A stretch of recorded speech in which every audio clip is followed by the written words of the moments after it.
नमस्कार दोस्तों, मैं आशुतोष आज आपके बीच फिर से आया हूँ मैथ मास्टरमाइंड आशुतोष सर की तरफ से। मैं ये यूट्यूब चैनल जो है मैथ मास्टरमाइंड आशुतोष सर, आप लोग सर्च करेंगे और उसमें देखेंगे कि मेरा मैथ का जो वीडियो है एसएससी बैंक रेलवे के लिए बहुत सारे कंटेंट उसमें आपको आएंगे, जो कि आपके एग्जामिनेशन पॉइंट ऑफ व्यू से बहुत इंपॉर्टेंट है। अगर आप एसएससी बैंक रेलवे की तैयारी कर रहे हो तो एक बार इस वीडियो को जरूर देखिएगा और इससे आपको बहुत फायदा होने जा रहा है और इससे आपके रिजल्ट मिलने में आपको बहुत सहयोग होगा। तो चलिए हम लोग स्टार्ट करते हैं। बहुत इंपॉर्टेंट टॉपिक है जो कि लगभग अर्थमेटिक की जान है, पूरे अर्थमेटिक की जान है। कौन सा टॉपिक? Ratio and proportion. तो ये रेशियो एंड प्रोपोर्शन मेरे द्वारा पढ़ाया जा रहा है, जो कि आपको रिजल्ट दिलाने में बहुत मदद करेगा। पूरे अर्थमेटिक में इसका बहुत बड़ा रोल है। जैसे सबसे पहले ध्यान दीजिए, concept plus practice equal to result लिखा हुआ। किसी भी चीज को पढ़ने के लिए सबसे पहले कॉन्सेप्ट डेवलप होना चाहिए। तो पहले हम कॉन्सेप्ट बिल्डअप करेंगे, उसके बाद बहुत सारे क्वेश्चंस का प्रैक्टिस करवाएंगे और तभी रिजल्ट आएगा, है ना। और उसकी सहायता से आप लोग बहुत सारे क्वेश्चन को बहुत आसानी से आराम से बना पाएंगे। ठीक है, तो चलिए स्टार्ट करते हैं। Ratio and proportion. सबसे पहले हमको यह समझना होगा कि रेशियो एंड प्रोपोर्शन है क्या। रेशियो एंड प्रोपोर्शन क्या है, पहले हमको ये जानना होगा, है ना। तो रेशियो प्रोपोर्शन के बारे में जान लीजिए कि दो असमान राशियों के बीच परस्पर तुलना या संबंध को दर्शाता है, उसे क्या कहते हैं? रेशियो। रेशियो का मतलब क्या होता है कि दो चीज में रिलेशन स्थापित करना। जैसे हम आपसे कितने बड़े हैं, दुगुना है कि तिगुना है कि चार गुना है, दुगना है कि तिगुना है कि चार गुना है, ये सारा चीज जो है आपको रेशियो में पढ़ाया जाएगा, है ना। तो सबसे पहले रेशियो का मतलब समझिए कि सबसे पहले दो चीज में कंपेयर होता है, दो असमान राशियों के बीच क्या होता है? कंपेयर या संबंध को दिखाता है। समान इकाई की दो असमान राशियों के बीच संबंध या तुलना को दर्शाता है, उसको क्या कहते हैं? रेशियो, है ना। जैसे 3:7 यानी 3 का 7 के साथ संबंध स्थापित हो रहा है। 3 का किसके साथ संबंध स्थापित हो रहा है? 7 के साथ, इसी को कहते हैं रेशियो। तो चलिए हम लोग स्टार्ट करते हैं, आगे ध्यान देते हैं, देखिएगा। जैसे सबसे पहले हम लोग रेशियो के बारे में समझेंगे और दूसरा टर्म है प्रपोर्शन। प्रपोर्शन क्या होता है? प्रपोर्शन का मतलब होता है समानुपात, समान अनुपात। नाम से ही क्लियर है कि अनुपात और समानुपात, दो समानुपात का मतलब यह समान अनुपात। जब दो रेशियो इक्वल हो, two equal ratio is called proportion. जब दो अनुपात समान हो तो इसी को हम लोग क्या कहते हैं? समानुपात। तो समानुपात के बारे में समझ लीजिए, जैसे क्या होता है समानुपात के बारे में जानिएगा।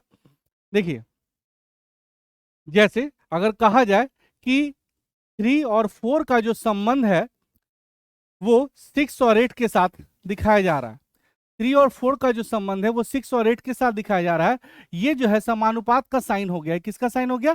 समानुपात। समानुपात का मतलब क्या? इज इक्वल टू, यानी 3 और 4 का जो संबंध है वो 6 और 8 के साथ दिखाया जा रहा है।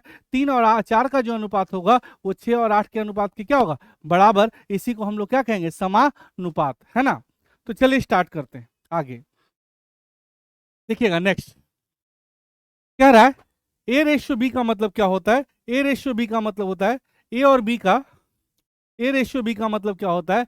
जहां ए और बी का कॉमन फैक्टर क्या हो? 1। जैसे कहने का मतलब, अगर हम कहें कि 4:8 तो ये कहना बिल्कुल गलत होगा। रियल में हमको कहना होगा क्या? 1:2। यानी कि ए रेशियो बी का मतलब होता है ए और बी का कॉमन फैक्टर क्या होना चाहिए? 1। यानी कि सिंपलेस्ट फॉर्मेट में होना चाहिए। किस फॉर्मेट में होना चाहिए? सिंपलेस्ट फॉर्मेट में। यानी कि अगर हम कहें 5:15 तो ये भी बिल्कुल गलत होगा। इसको रियल में हमको कहना होगा 1 क्या? 3। अगर इसको हम लोग कह दे 5:20 तो ये भी गलत होगा। इसको रियल में कहना होगा 1 क्या? 4। यानी कि जब सिंपलेस्ट फॉर्मेट में हो, ए और बी का जो संबंध है सिंपलेस्ट रूप में हो, तो इसको क्या कहते हैं? प्रपोर्शन, यानी कि समानुपात।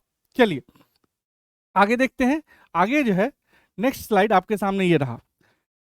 क्या कह रहा है कि ए और बी का जो अनुपात है वो सी और डी के अनुपात के समान हो जाए, तो इसको क्या कहते हैं? समानुपात, यानी प्रपोर्शन। प्रपोर्शन यानी समानुपात। इस बात को हम क्लियर करने जा रहे हैं, समझने का प्रयास करना। जैसे देखो क्या है कि अगर कहा जाए कि ए रेशियो बी बराबर हो सी रेशियो डी के, ए रेशियो बी बराबर हो सी रेशियो डी के, तो इसी को हम लोग कहेंगे प्रपोर्शन, यानी समानुपात। यहां पर क्या है? इज इक्वल टू का साइन है। तो ए रेशियो बी, यहां पर इसको 4 पॉइंट से भी डिनोट कर सकते हैं। यहां पर 1 पॉइंट, 2 पॉइंट, 3 पॉइंट, 4 पॉइंट। सी रेशियो डी। तो अब बात समझिए कि ये अंदर बराबर जो होता है वो बाहर के क्या होता है, बराबर।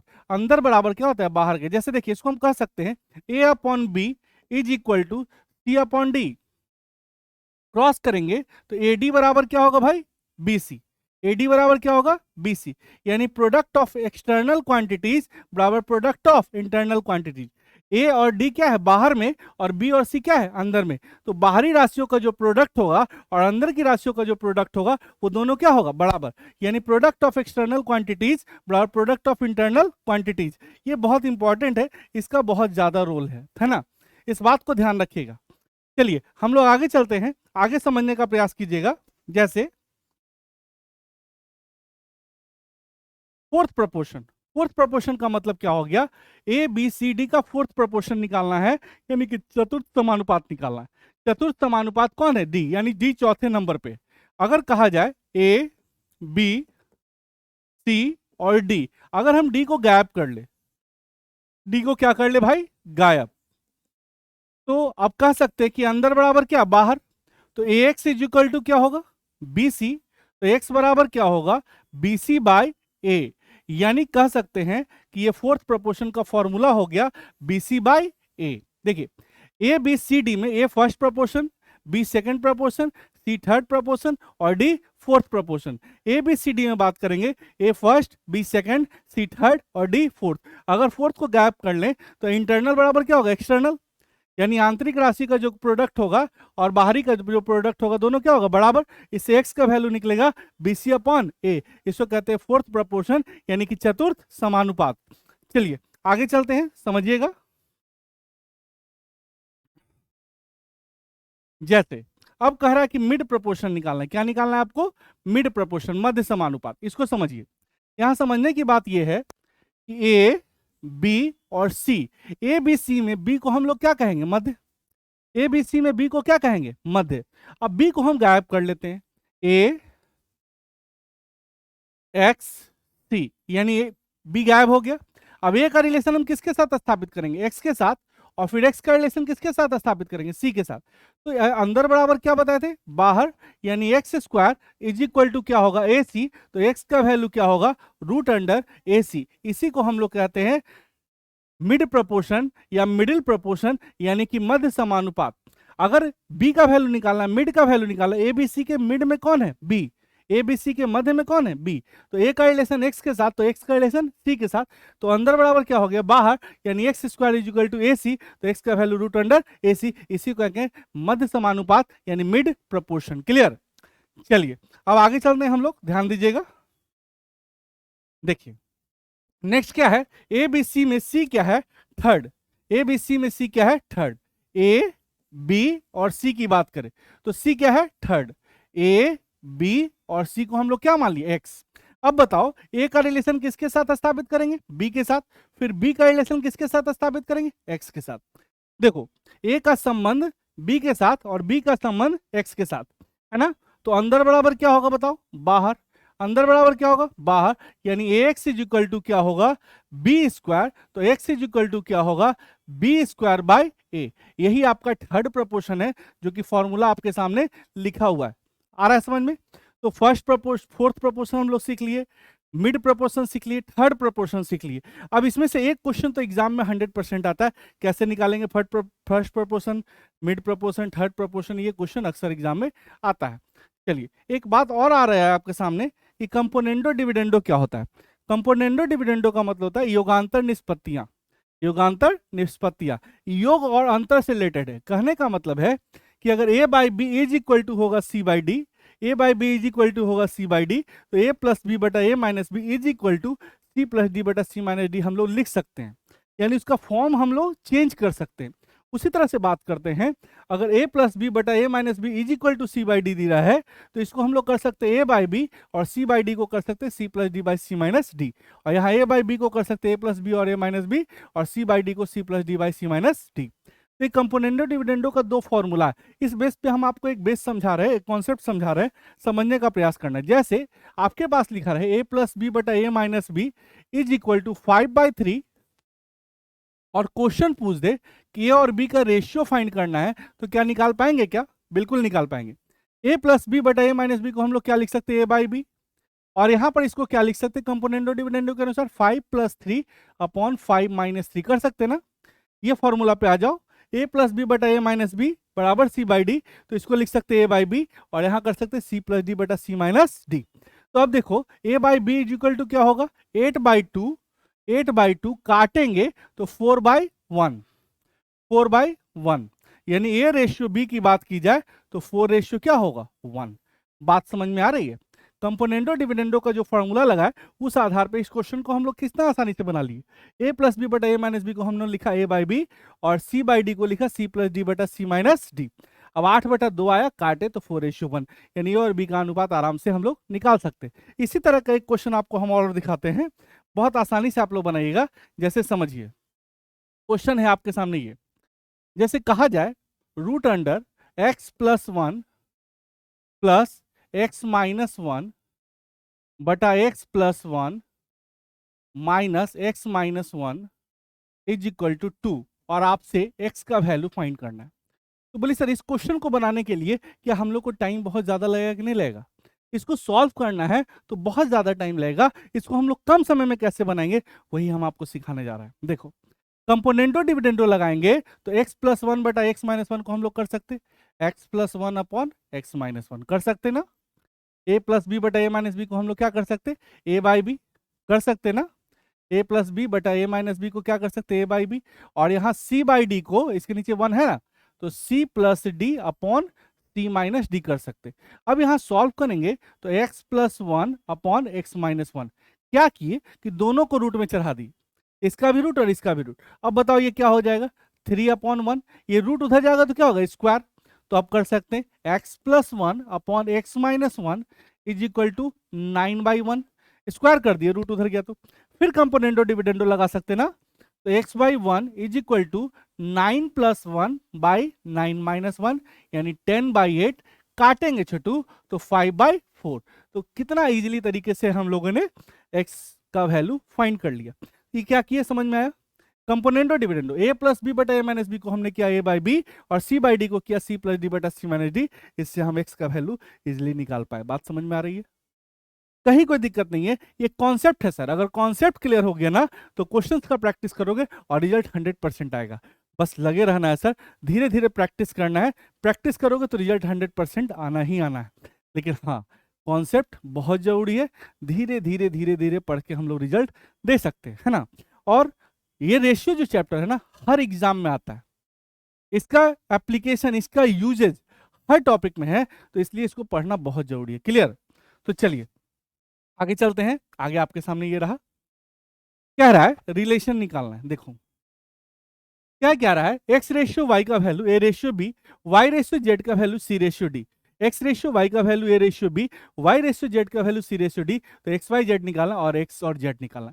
इसको सॉल्व करने का बहुत सारा तरीका है। सबसे पहला एक्स वाई वाई जेड, क्या सर सीधी टाइप का हम लोग बना सकते ना, एक्स का रिलेशन वाई के साथ और वाई का रिलेशन जेड के साथ। क्या सर इस वाई का इमेज इधर बना सकते, एक्स का रिलेशन वाई के साथ, वाई का रिलेशन जेड के साथ, वाई का इमेज वाई बना सकते और यहाँ वाई का इमेज वाई बना सकते। तो ये क्या हो गया, एक्स वाई, ये हो जाएगा वाई वाई, और ये हो गया वाई जेड। ये वाई वाई वाई कट जाएगा तो हम लोग ला सकते हैं एक्स वाई और जेड, बहुत इजीली तरीके से, है ना। तो इस आधार पे अगर हम लोग सेट करते हैं तो ए रेशियो बी और सी रेशियो डी, बोल भाई सी का छाया क्या बनेगा, सी, और बी का इमेज क्या बनेगा, बी। तो यहां पर देखो ए सी बी सी और बी डी, तो हम कह सकते हैं कि एक्स रेशियो जेड की बात की जाए तो ए सी रेशियो क्या हो जाएगा, b D. Clear? X ratio z की बात की जाए तो क्या हो जाएगा, a C ratio B D. तो कितना आसानी तरीके से लोग सॉल्व कर लिए। एक मेथड तो ये हुआ, सेकंड मेथड भी हम लोग लगा सकते हैं। सेकंड मेथड भी आपके सामने है जो कि हम आपको बताएंगे, ध्यान दीजिए। जैसे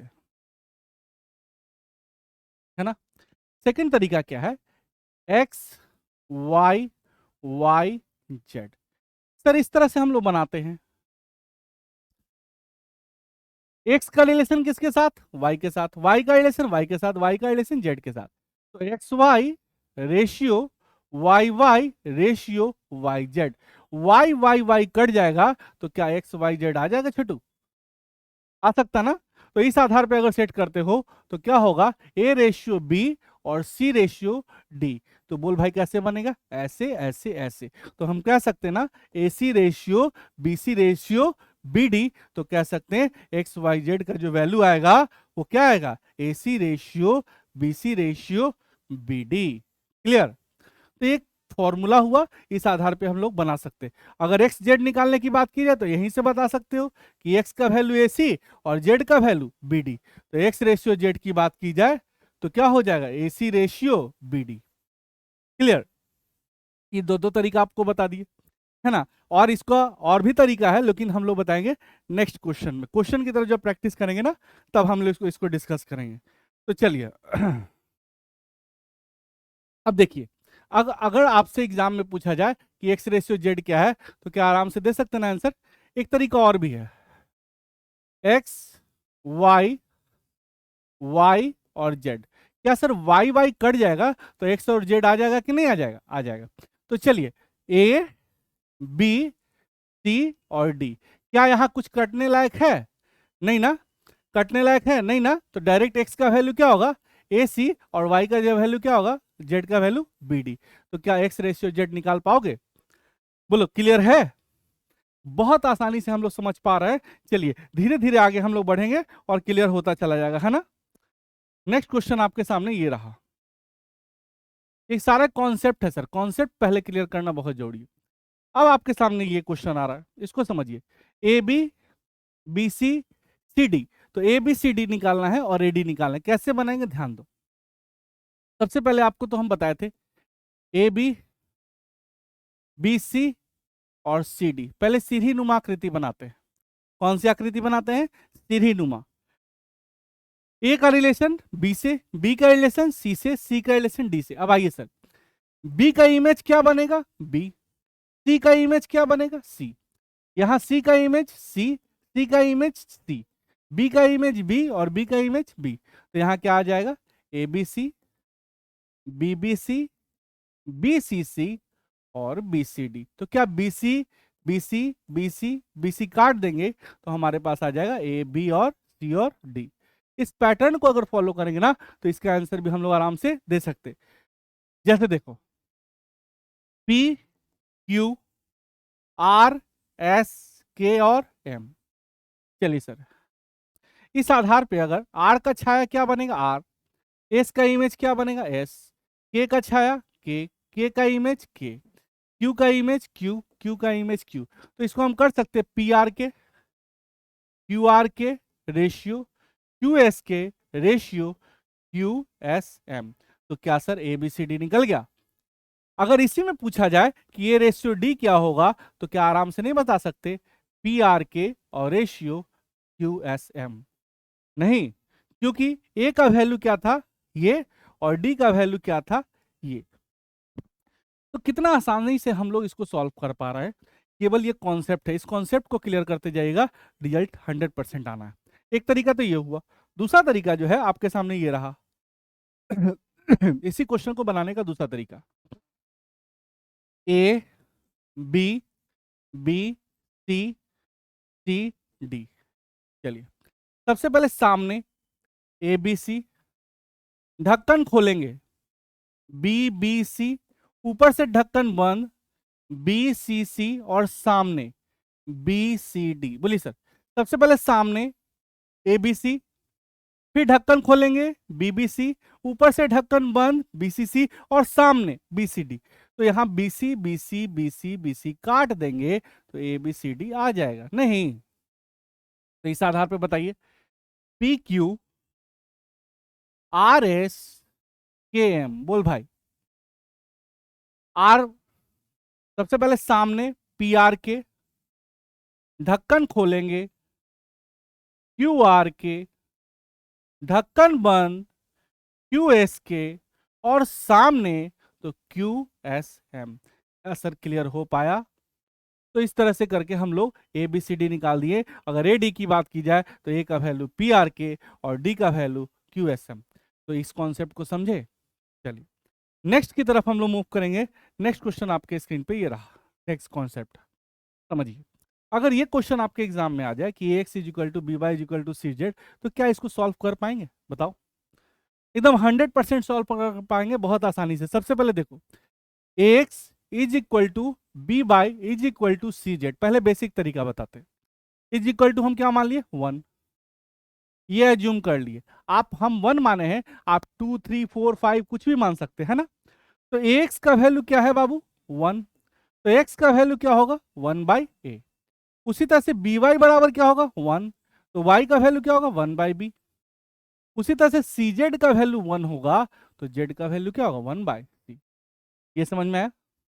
अब बताओ, एक्स, वाई और जेड, तो 1/a, 1/b, 1/c। देखने में अच्छा लग रहा है? नहीं। तो जब देखने में अच्छा नहीं लगे तो नीचे के एलसीएम से मल्टीप्लाई करते हैं। किससे मल्टीप्लाई करते हैं? नीचे के एलसीएम से। तो एबीसी का एलसीएम क्या होगा? एबीसी। तो 1/2 A into ABC, 1/b into ABC और 1/c इंटू एबीसी। बोले सी सी खत्म, बी बी खत्म, ए खत्म, तो क्या हो जाएगा? Bc ratio ac ratio a b. तो सर इसमें थोड़ा सा टाइम लग गया। आप कहिएगा सर थोड़ा शॉर्टकट मारिए ना सर। बिल्कुल बनाएंगे, देखो कैसे बनेगा। X is equal to b y is equal to c z, है ना।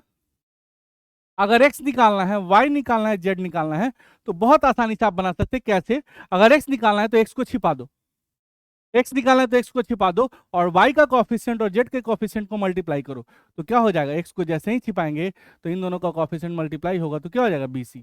उसी तरह से y को छिपाएंगे, कॉफिशिएंट मल्टीप्लाई होगा, तो क्या होगा? ac। z को छिपाएंगे तो कॉफिशिएंट मल्टीप्लाई होगा, तो क्या हो जाएगा? ab। तो एक्स वाई जेड निकला कि नहीं निकला? जो निकालना है, अगर x निकालना है तो x को छिपा दीजिए, y निकालना है तो y को छिपाइए, z निकालना है तो z को छिपाइए, तो AC ratio BC ratio AB और AC BC ratio AC ratio AB आराम से आपका आ गया। तो ये एक तरीका हुआ, है ना। तो इतना लंबा बनाने से अच्छा है कि जिसका वैल्यू निकालना है उसको छिपा दो, BC AC AB, है ना। जो निकालना है उसको छिपा दो, बहुत इजीली तरीके से आपका सॉल्व हो जाएगा। चलिए नेक्स्ट कॉन्सेप्ट की तरफ हम लोग मूव करते हैं। देखो क्या कह रहा है। कह रहा है कि x रुपए को ए रेशियो बी में बांटे। तो पहला पार्ट अगर निकालना है तो टोटल क्वांटिटी कितना है मेरे पास? 100 रुपया। किस रेशियो में बांटना है? ए रेशियो बी, तो ए प्लस बी। और जिसका वैल्यू निकालना है उससे क्या करेंगे? गुना। अगर दूसरा भाग निकालना है तो कितना रुपया को बांटना है? 100 रुपया। किस रेशियो में बांटना है? ए प्लस बी। और दूसरा निकालना है तो किससे गुना करेंगे? बी से। कहने का मतलब absolute term by respective ratio into जिसका वैल्यू निकालना है। Absolute term by respective ratio into जिसका वैल्यू निकालना है। जैसे समझो, एक क्वेश्चन है आपके सामने कि टोटल क्वांटिटी जो है आपके पास 1400 रुपया है। टोटल कितना है? 1400। इसको बांटना है सर किस रेशियो में? 2:5:7 में। क्लियर? तो अगर पहला पार्ट निकाला जाए, फर्स्ट पार्ट अगर निकाला जाए, तो 1400 रुपया बाई किस रेशियो में बांटना है? 2+5+7, और जिसका वैल्यू निकालना है उससे क्या कर देंगे? मल्टीप्लाई। तो 1400 बटा 14 इंटू 2 काटेंगे बाबू, तो इसका वैल्यू क्या आ जाएगा? 200। बात समझ में आया? उसी तरह से अगर आपसे कहा जाए सेकंड पार्ट निकालिए, तो कैसे निकालोगे बताओ? 1400 1400 बाई 2+5+7 इंटू 5, तो 1400 बाई 14 इंटू 5 सॉल्व करेंगे सर, तो ये क्या निकल गया? 500। तो नॉर्मल सा कॉन्सेप्ट है कि जिस राशि को डिस्ट्रीब्यूट करना और जिस रेशियो में डिस्ट्रीब्यूट करना है, तो absolute term by respective ratio into जिसका वैल्यू निकालना है। अगर यहाँ सम निकालना रहता तो 2+7 करते, फर्स्ट और लास्ट का सम, तो 7+9 कर 7+2 करते। तो जो निकालना है उससे क्या करेंगे? मल्टीप्लाई। क्लियर? चलिए आगे देखते हैं हम लोग, है ना। जैसे वही चीज है अभी जो बताए थे, 100 रुपए को किसमें बांटना है? एबीसी में। तो absolute term by respective ratio Jintu जिसका वैल्यू निकालना है। अब दूसरा भाग निकालना है, absolute term by respective ratio into जिसका वैल्यू निकालना है ना। सेम पैटर्न था। चलिए इसको रहने देते हैं, आगे चलते हैं। क्वेश्चन ये है, कॉन्सेप्ट है, यदि दो समान राशियों में प्रत्येक में समान अंक बढ़ाया या घटाया जाए और आनुपातिक अंतर समान करने के लिए नीचे के डिफरेंस से ऊपर और ऊपर के डिफरेंस से नीचे मल्टीप्लाई करते हैं। देखिए, अगर सेम इंक्रीज हो या सेम डिक्रीज हो, तो नीचे के डिफरेंस से ऊपर और ऊपर के डिफरेंस से नीचे मल्टीप्लाई करते हैं, और इस तरह से हम लोग आराम से बना सकते हैं। जैसे ध्यान दो क्या क्या रहा है, एक क्वेश्चन है, इसको हम लोग कैसे बनाएंगे इसको समझो कि दो नंबर है जिनका रेशियो दिया हुआ, दो नंबर है जिनका रेशियो दिया हुआ है 3:2, है ना। पहले बाद में रेशियो हो जाता है 10:7। प्रत्येक में कितना बढ़ाना है 10। इस क्वेश्चन को कैसे सॉल्व करेंगे, एक 3x है एक 2x है, दोनों में कितना बढ़ाना है 10, तो रेशियो क्या हो जाता है 10:7। इसको अगर सॉल्व करेंगे तो आप इजीली बना सकते हैं, लेकिन इसको हम शॉर्टकट तरीके से कैसे बनाएंगे, जल्दी कैसे बनाएंगे, वो हम सिखा रहे हैं। इस तरह के क्वेश्चन को बनाने के लिए 3 से 10 हो गया कितना बढ़ा, 3 से 10 हो गया कितना बढ़ा 7, 2 से 7 हो गया कितना बढ़ा 5, गड़बड़ है। इसको ठीक करने के लिए क्या करते हैं, नीचे के डिफरेंस से ऊपर, ऊपर के डिफरेंस से नीचे। यहाँ डिफरेंस कितने का 10 और 7 में 3 का, 3 से मल्टीप्लाई करेंगे, 3 3 9 और 3 2 6। यहाँ डिफरेंस कितने का 3 और 2 में 1 का, 1 से मल्टीप्लाई करेंगे 10 और 7। बोलो 6 से 7 हो गया कितना बढ़ा 1, 9 से 10 हो गया कितना बढ़ा 1। नीचे के अंतर से ऊपर और ऊपर के अंतर से नीचे गुना करते हैं, नीचे के डिफरेंस से ऊपर, ऊपर के डिफरेंस से नीचे गुना करते हैं। अब देखो एक बढ़ा और एक बढ़ा, क्वेश्चन में बढ़ रहा है 10, तो एक का वैल्यू 10, तो 9 का वैल्यू 90 और 6 का वैल्यू 60। नहीं तो अगर आपसे पूछा जाए कि बड़ी संख्या क्या है, तो बड़ी संख्या आप आराम से बता सकते हैं कि बड़ी संख्या कौन है, तो बड़ी संख्या क्या है 90। क्लियर। तो इतना बात आप लोग समझे, इस कॉन्सेप्ट को आप लोग पूरी तरह से क्लियर कर चुके, और आगे के कॉन्सेप्ट को भी हम क्लियर करेंगे, लेकिन धीरे धीरे, है ना। इसको कंटिन्यू रखने के लिए आपको मेरे साथ बना रहना होगा, और आगे भी हम लोग इस वीडियो को लाएंगे, आगे कंटिन्यू करेंगे। चलिए हम लोग मिलते हैं फिर नेक्स्ट वीडियो में, है ना। Thank you very much.